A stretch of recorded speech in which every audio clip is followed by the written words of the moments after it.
Hello, good morning. News Desk is coming to you live from our Fun for Studios at Kokomimle here in Accra. We're live on DSTV channel 421, Go TV channel 144. This is the home of independent, fearless, credible and impactful journalism. My name is Mapito CBD.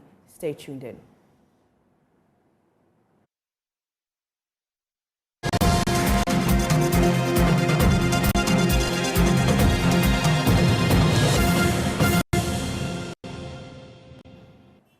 In our first story, a 13-year-old boy has drowned in an abandoned Galamsey pit whilst trying to save his younger brother at Prancia, close to Konongo in the Ashanti region.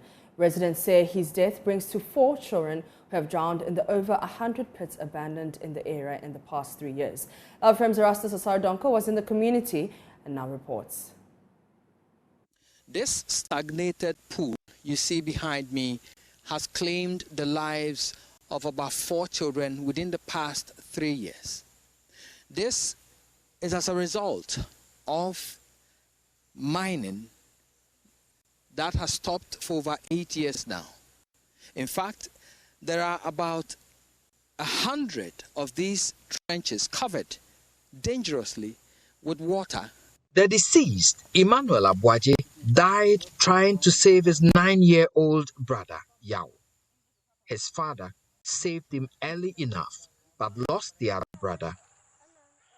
They told Love News what happened. My brother, Abuaje, and I came here to fetch water. He fell into the water.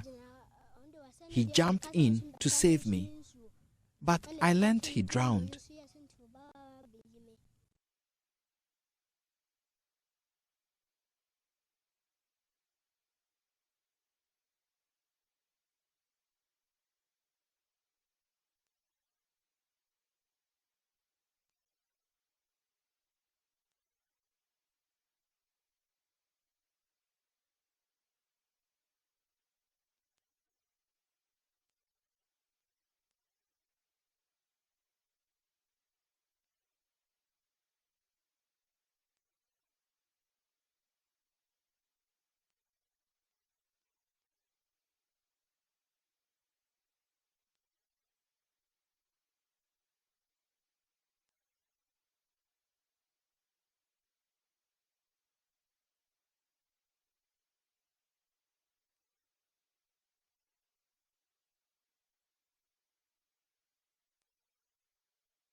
Died trying to save his 9-year-old brother, Yao. His father saved him early enough, but lost the other brother. They told Love News what happened. My brother, Abuaje, and I came here to fetch water. I tripped and fell into the water. He jumped in to save me, but I learned he drowned.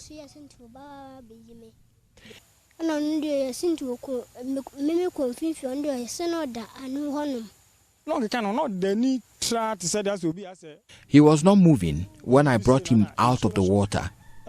After rescuing him, I was told his senior brother, Abuaje, was also in the water, but I couldn't save him because I'm not a good swimmer. He was so weak when he was finally retrieved. I did not have any hope he was alive, though those around were saying he was still alive.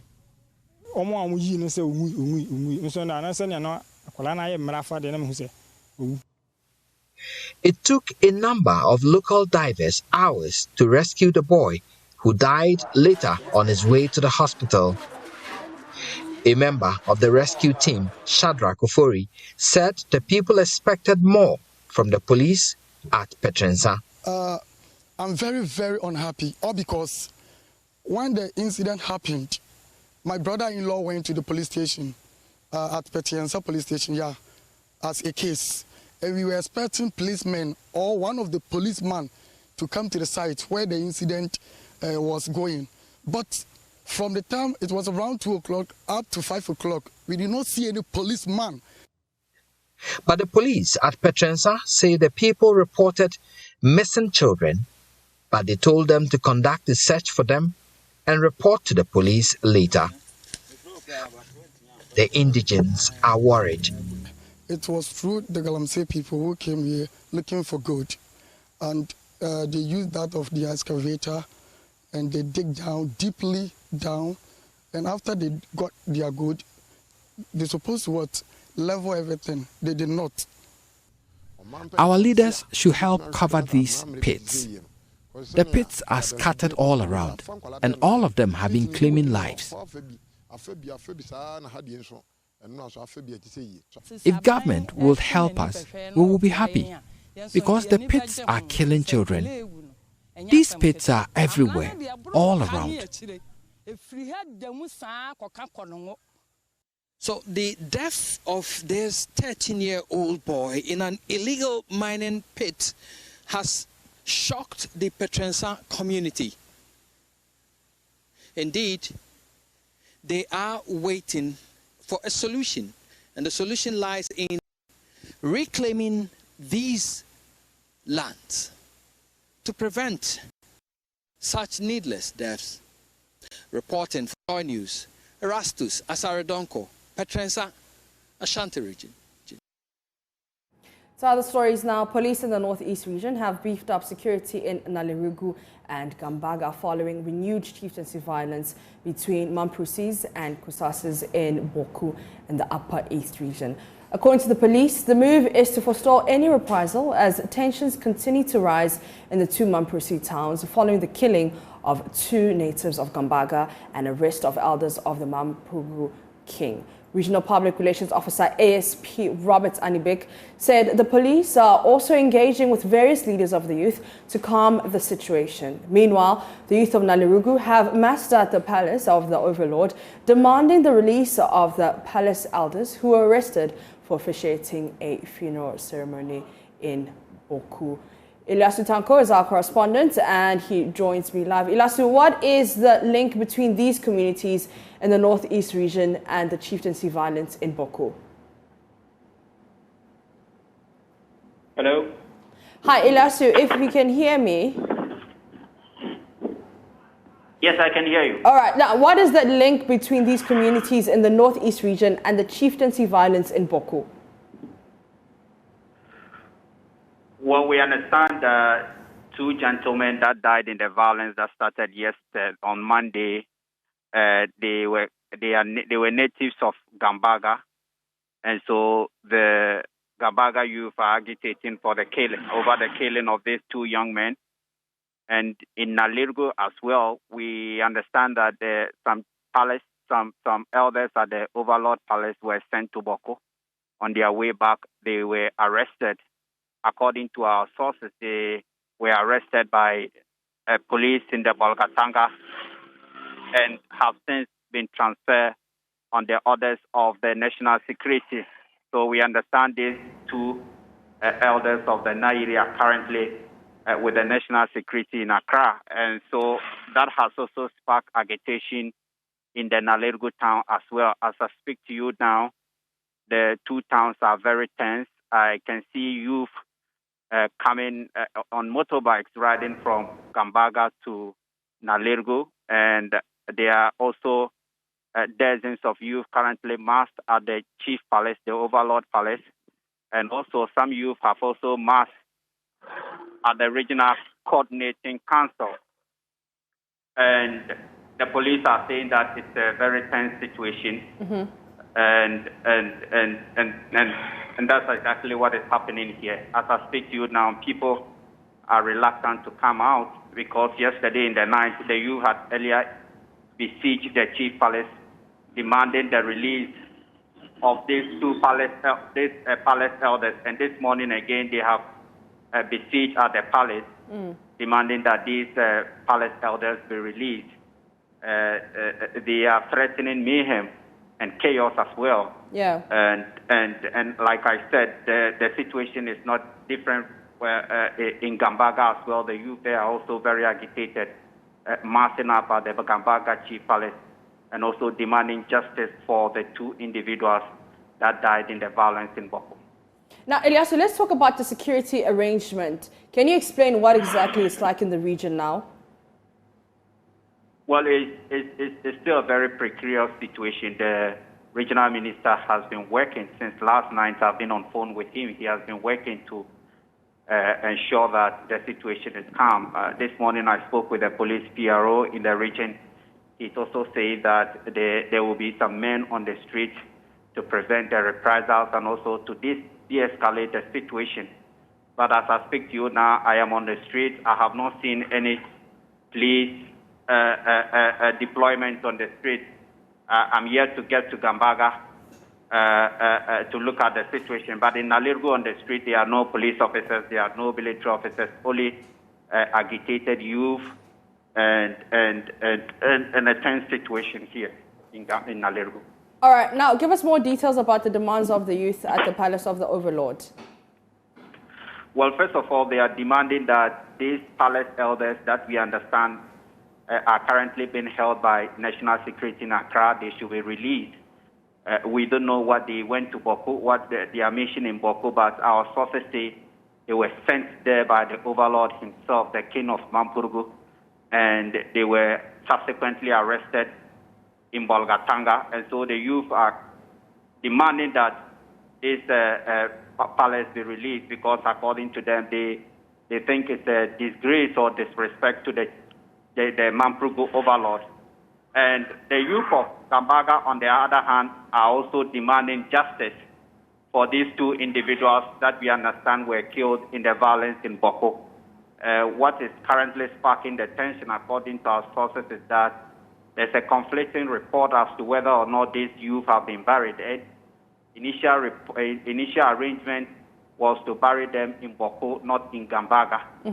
But we understand that there have been conflicting reports. Others say they have been buried. Others say they have not been buried. And so the youth in Gambaga are saying that they need the bodies in Gambaga. If they are unable to bury them in Boko, they should be brought to Gambaga for the burial. Now, there's this conflicting report that we are getting, and that is sparking or fueling the anger in Gambaga. All right. Thank you very much, Eliasu Tanko. We'll get back to you as and when there is an update there. But the National Peace Council has called for a ceasefire in Boko after the renewed clashes led to the death of about 3 persons. The council, through a statement, has urged the Upper East Regional Security Council to investigate the incident while opening lines of dialogue among feuding parties to cool heads. Chairman of the council, Reverend Dr. Ernest Edu Jemfi, says the sure way of ensuring peace is to resuscitate the Boko Inter-Ethnic Peace Committee, whose track record proved that they were able to maintain the peace between 2013 and 2017. My colleague Kweku Santi joins me with more from the statement via Zoom. Kweku, what does the statement say? All right, Mapito. So the National Peace Council, which is currently with officials in the region, have been informing the nation about some of the information that is going on in there right now. They said that in the early hours of Monday, 27th December, there were some gunshots leading to the loss of lives and properties in the area. They are also saying that they were able to present some reports to the Boko Inter-Ethnic Peace Committee, which was set under the auspices of the National Council to facilitate the peace process in Boko. They are also urging all the warring factions to come together to be able to dialogue and find some solutions to the issue. But just after this statement was issued, I spoke to the National Chairman, National Director of Peace Council, who has been informing me that some of their officials were actually caught in the crosshairs and they have been lifted to Accra for some consultation and for some re-strategizing before they will be sent back there. They have been involved in the efforts to be able to de-escalate the situation and to ensure that both sides of this chieftaincy conflict comes to the table to negotiate. And so for now, what Peace Council is saying is that the various factions in the region should put aside the various entrenched positions that they've taken and come together and negotiate. All right, thank you very much. That's my colleague Kweku Santi giving us details about that statement. Now, to other stories, it took close to 30 minutes for bystanders to help rescue passengers from a mangled vehicle. Let's get that report. Those are the sandals of the young lady who sustained serious injury from the accident. She was seated at the front seat when it crashed into the Peugeot bus. Her leg got stuck in the mangled vehicle, and it would take a while with help from bystanders to unstrap the leg. The ambulance service arrived on time to get her and other passengers who sustained other levels of injuries to the hospital. To free station now, your branches here on junction, and I'm so fairly break to the board Pragiato.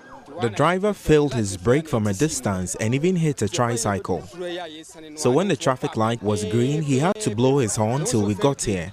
He hit another van when he attempted to swerve the vehicles in traffic. I was in the car with my wife. She's now in the ambulance.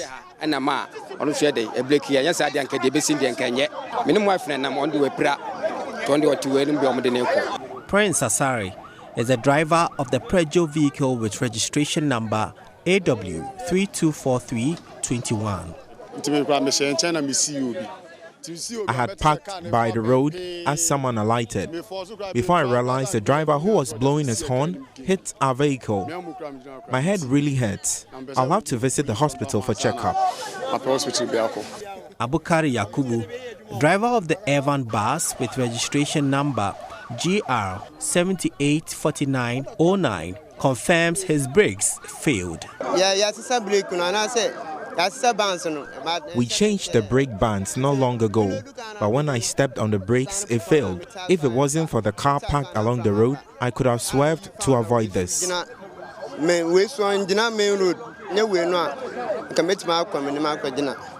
Many who escaped the near-death accident include this hawker. I saw the car pacing in my direction at top speed, blowing his horn. I decided to jump. God saved me, else would have hit me first before hitting the car. Residents and local leadership want a speed check installed on the stretch to prevent careless driving. Road safety, we make sure that the road officers should do some hard barricades on the pavement for drivers not to skate along the road. They have done that at Bomso, and it will prevent some accident and incident from that place. So it's very good for them to do that here. If not for the stones I sell here, the vehicles would have veered further off into the street. We have some big stones to spare if only they will allow us place them here. It can prevent all those drivers who drive on the verge of the road from doing so. Maxwell Amankwa is the unit committee member at the Oforiko Municipal Assembly. We are appealing to the MTTU to erect some of the checkpoint pillars so that those who want to move from their way to the pavement, it will check them. And so it's obvious that these marbles, gravels and rocks being sold here on the edge of the Oforiko Road might have saved the day, else this Peugeot vehicle could have ended up in some residential facilities around and might result in other levels of casualties. My name is Prince Apia reporting from Oforiko. Now, the district chief executive for Sene East, G.K. Kofijima, says the district score in the recent District Assembly League table that saw the Sene East district of the Bono East region finish last is a true reflection of the difficulties the people of the area are being faced with. He disclosed to Joy News' Anas Sabits that the district is less endowed in terms of all the 5 development variables used for the assessment and called on government and philanthropists to come to the aid of the people. There's more in this report.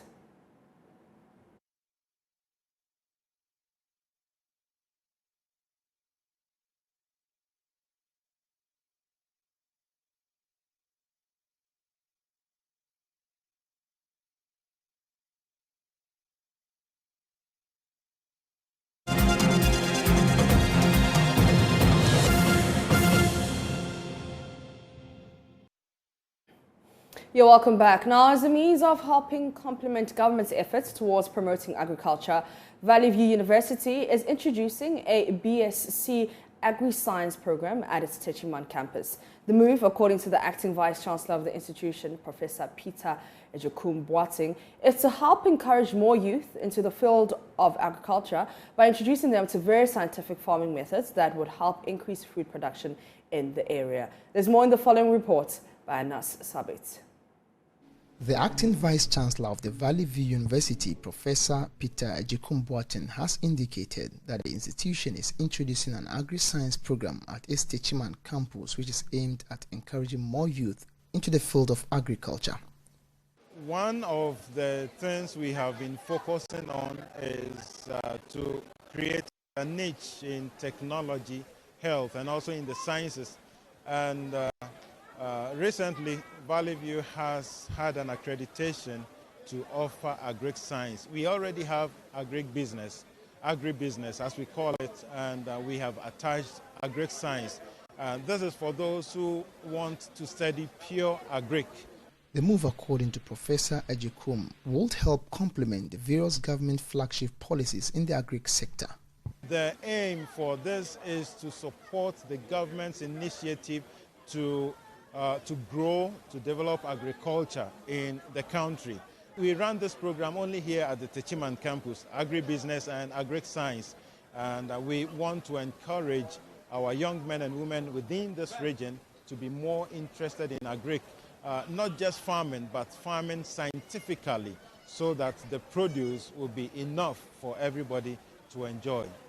Professor Peter Ejekum Boateng was speaking at the 27th graduation ceremony of the institution held under the theme, Confronting a Global Pandemic, a Call to Excellence, Integrity and Service.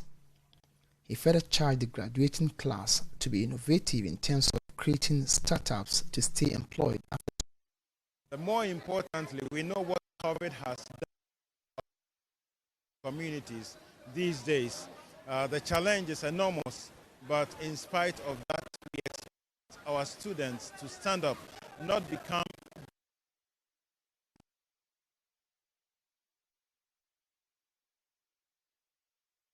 it doesn't mean our students will have to walk around faces of others to support them. They need to boldly take the stand on their own.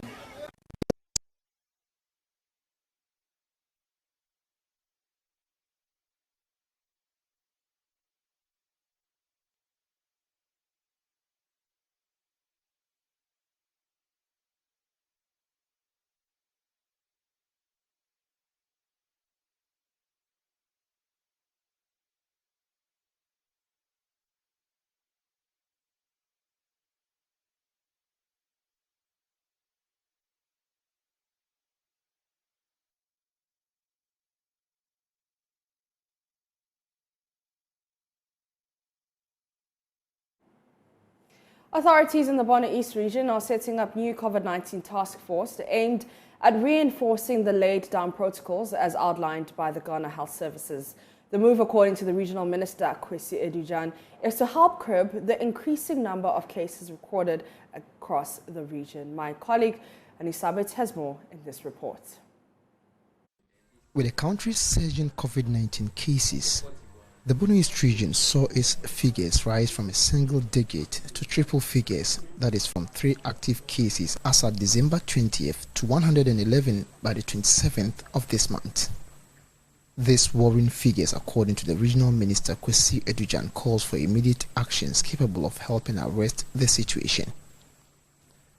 The minister, at a press briefing held in Kintampo, reiterated some key measures taken by the Regional Security Council aimed at enforcing the laid-down COVID-19 protocols.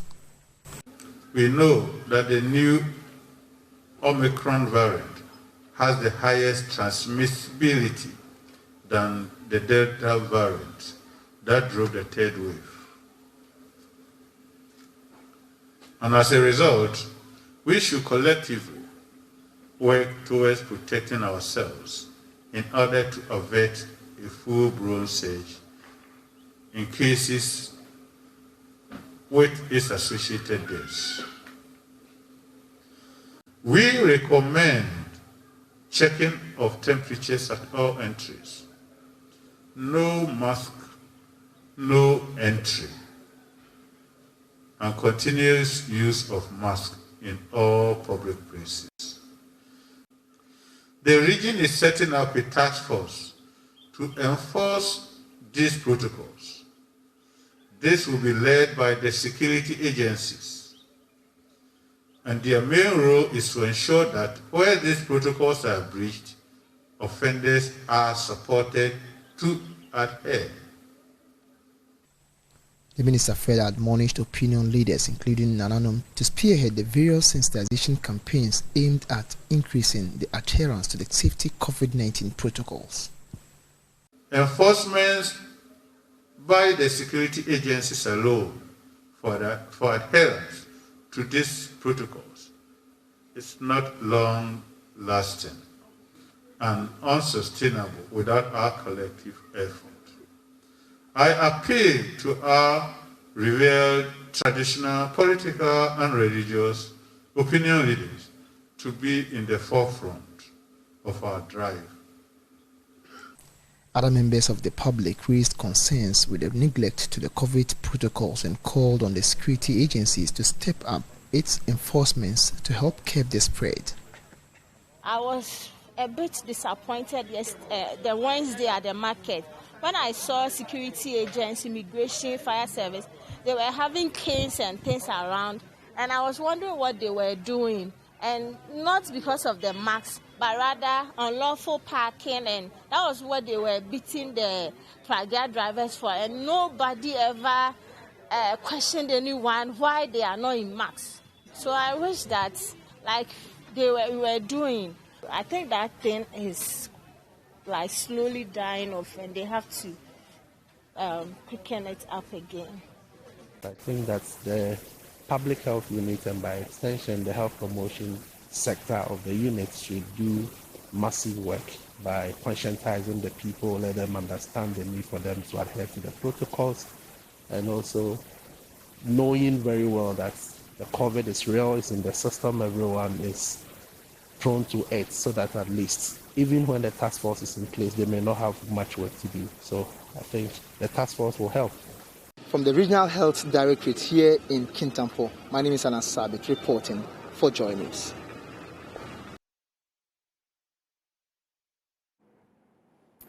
In other stories now, Member of Parliament for Nsiaso, Dr. Stephen Amoah, has taken a swipe at the opposition National Democratic Congress, but we'll bring you that story later in the bulletin. We're going to take a quick breather.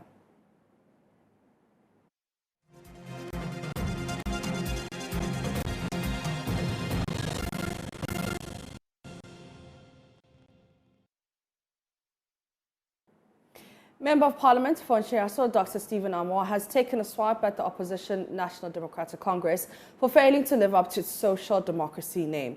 He says the NDC are bad managers of the economy, a reason the party couldn't implement any pro-poor policy while in government. He's been speaking on the AM show.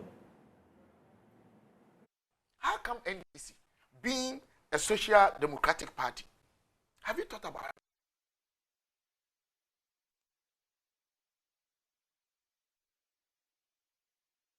What it means is that they are supposed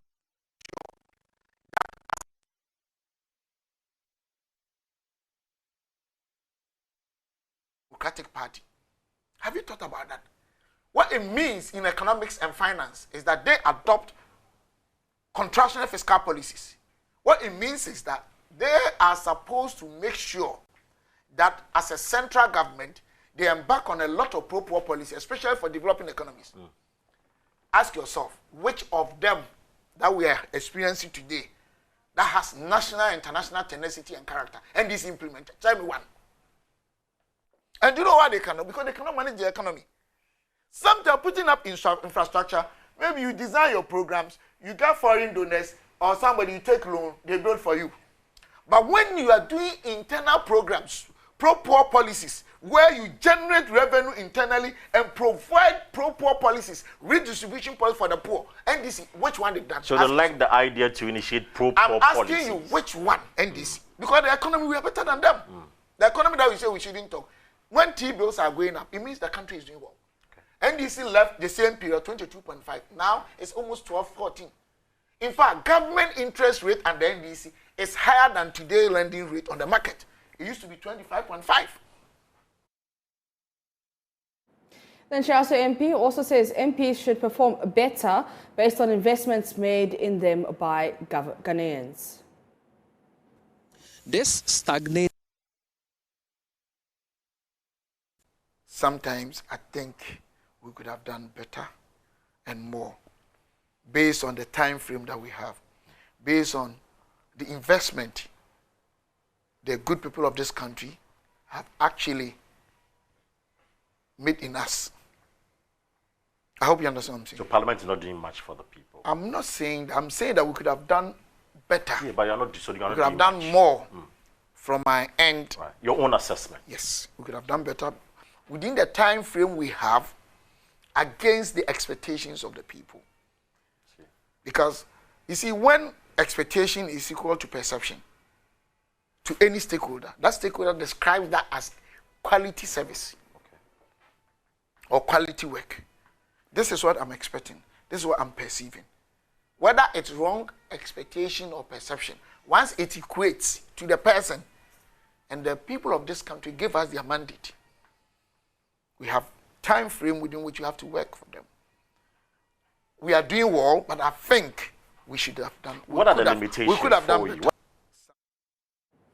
The District Chief Executive for Sene East, G.K. Kofi Jema, says the district score in the recent District Assembly League table that saw the Sene East district of the Bono East region finish last is a true reflection of the difficulties the people of the area are being faced with. He disclosed to Joy News' Anas Sabit that the district is less endowed in terms of all the 5 development variables used for the assessment and called on government and philanthropists to come to the aid of the people. There's more in the following report.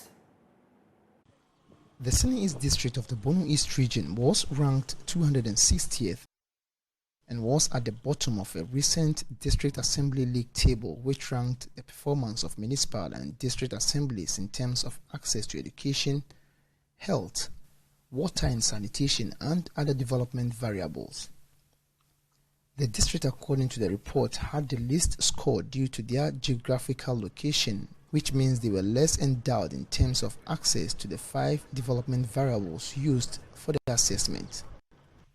District Chief Executive for the area, G.K. Kofi Jema, told Joy News that the district's position is not surprising due to the lack of facilities in the area. The ranking that had come, we are not happy about it, but it's not our making. Neither is it the making of my predecessor. I've just taken over from 7th October 2021.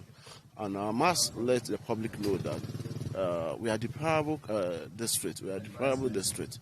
And we need some of the infrastructure because when we enter Senate East, just some few areas that we find them on the roadside. The rest are interlands and then the overbanks because we have the Senate East, which is the river, joining the River Volta. So it's a very large district and it's scattered too. And the infrastructure deficit is too high. That is why some of this ranking goes against us. Yes, I'm not surprised because as we speak now, we don't have this hospital. So some of the issues are totally not our control because somebody has a budget and that budget cannot do everything. The district is currently without key accommodation installations capable of attracting technocrats to the area, and this, according to the DCE, is contributing to the low score. As of now, we don't have district police commanders' headquarters. Neither do we have district police quarters for them.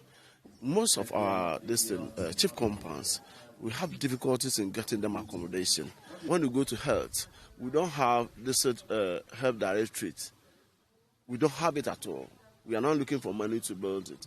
Then when we come to education, we don't have district education directorate. We don't have it. We don't also have a bungalow for the district director. All these people need to be given a particular place, or we need to have them so that it can raise the image of the district. However, appealed to philanthropists and non-governmental agencies to come to the aid of the people in order to alleviate their hardships.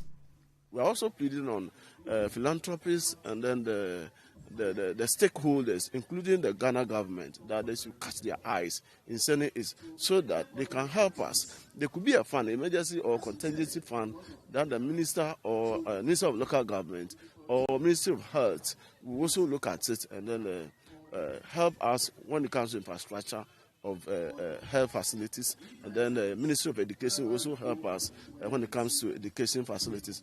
The DCE, who has been in office for less than 3 months, is however hopeful that with new measures being instituted by the Assembly, the district will perform better in the year ahead. We have also agreed that next year we are going to award teachers and nurses who are in our deprived areas through the Assembly Common Fund. And we also want to mention that individuals and philanthropists who have the resource should come and help us. So hopefully next year we'll increase our percentage, and then the nation will marvel our percentage. We're looking at the things that we put in place. This is your news desk. Sports is up next, so do stay.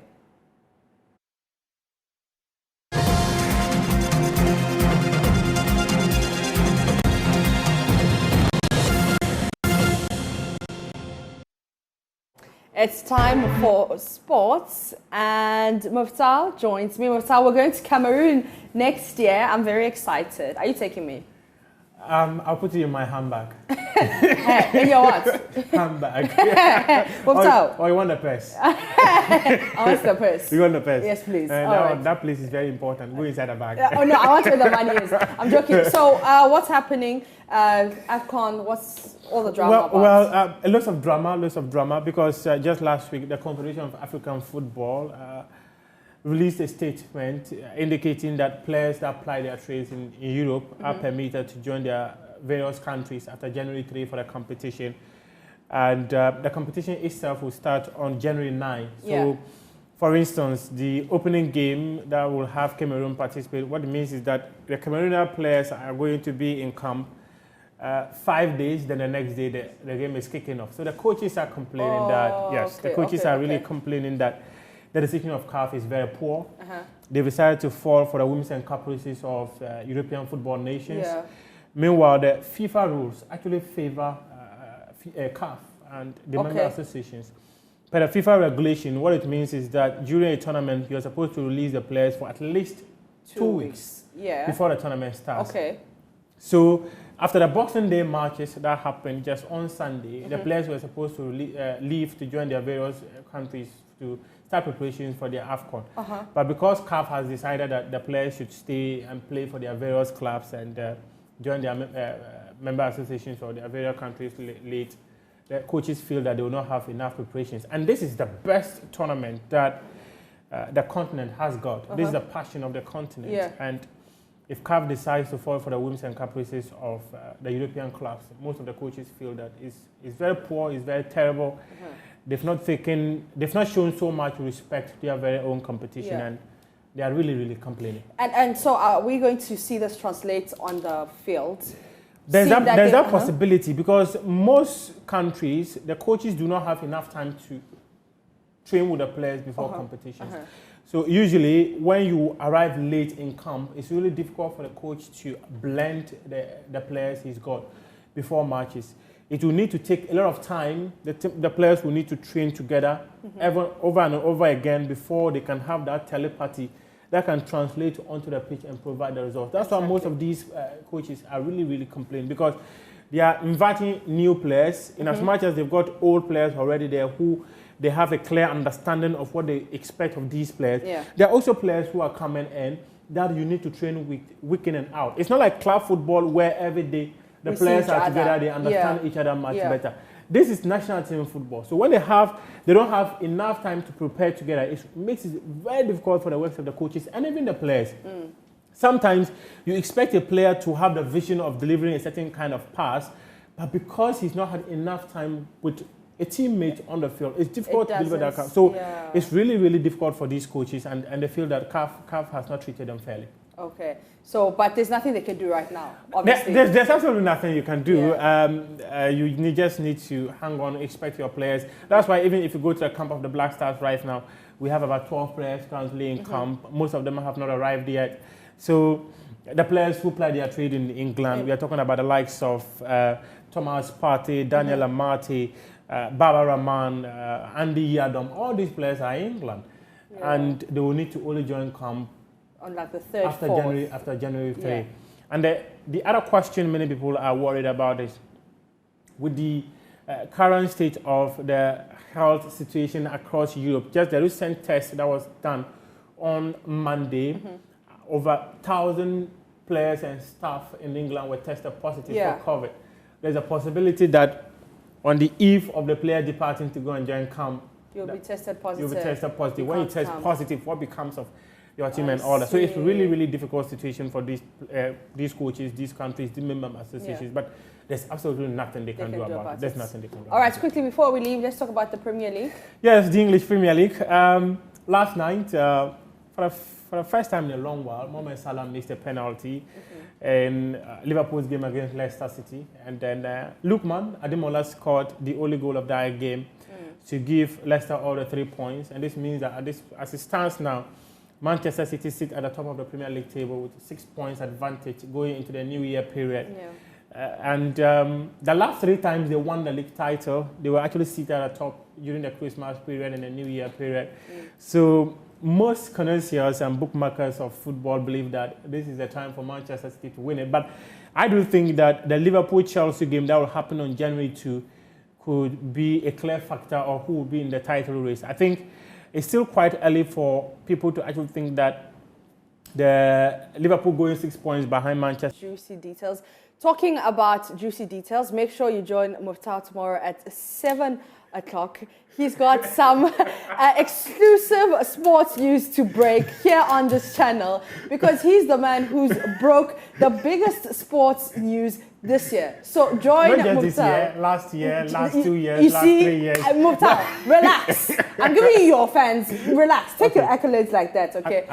Thank you very much. So make sure you join Muftau tomorrow, 7 o'clock on this channel for that juicy, juicy story. Trust me, he will not fail you. And that's where we wrap up with Joy News Desk. For more news, you can log on to myjoyonline.com. My name is Mapito CBD. I'll see you at 12 o'clock for Joy News today.